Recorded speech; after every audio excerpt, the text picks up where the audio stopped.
Welcome back, it's Michelle and Miguel, and today we are at the Shenandoah National Park, and me and Miguel are going to talk a little bit about how landscape pretty much influences art, and also landscape art, how it also informs identity. American identity.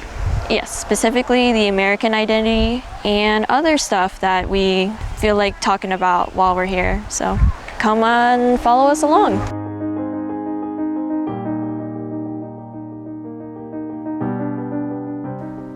Earlier ago, we discussed the impact cityscapes had in the representation of art and the identity of a nation. The opposite of this is, of course, the landscape.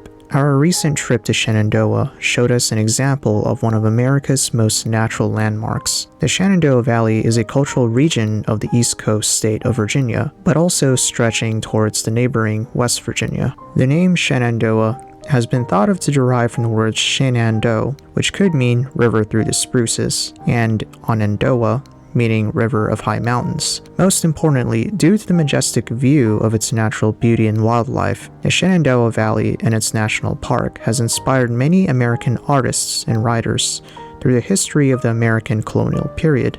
In the early days of colonial expansion and exploration of the East Coast, many pioneers of landscape painting, like Thomas Cole, showcased the first pieces of landscape art in America. His paintings focused on the sublime colors of the early American landscape, with its lush scenery and light. Painters like Cole later influenced one artist, William Lewis Sontag, who was probably the first to paint the Shenandoah Valley.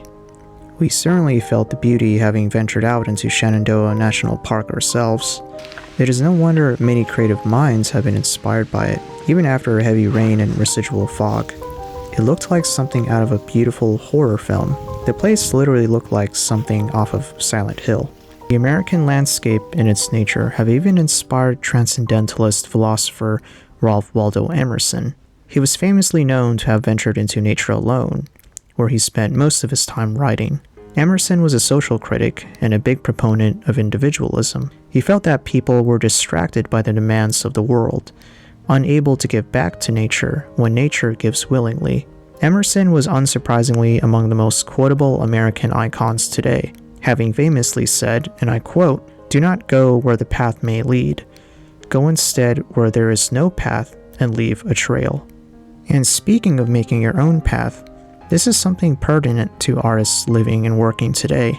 The field of art is often not a lucrative career, since this comes at a cost of allowing creative freedom. The only exception to that rule is working for a studio. Finding or even making your own path is a challenge in the creative industry.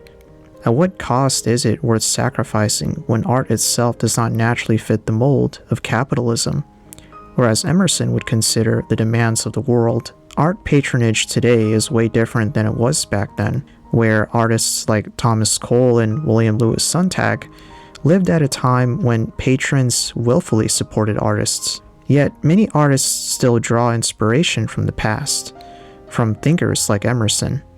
They sometimes venture out into nature away from the civilized world to collect themselves and later come back refreshed and renewed. If you're an artist yourself, you have likely come to this dilemma sometime in your life, if not right now. Perhaps Emerson was onto something with this idea of creating your own path in a literal fashion. Perhaps this is what places like Shenandoah National Park was for after all.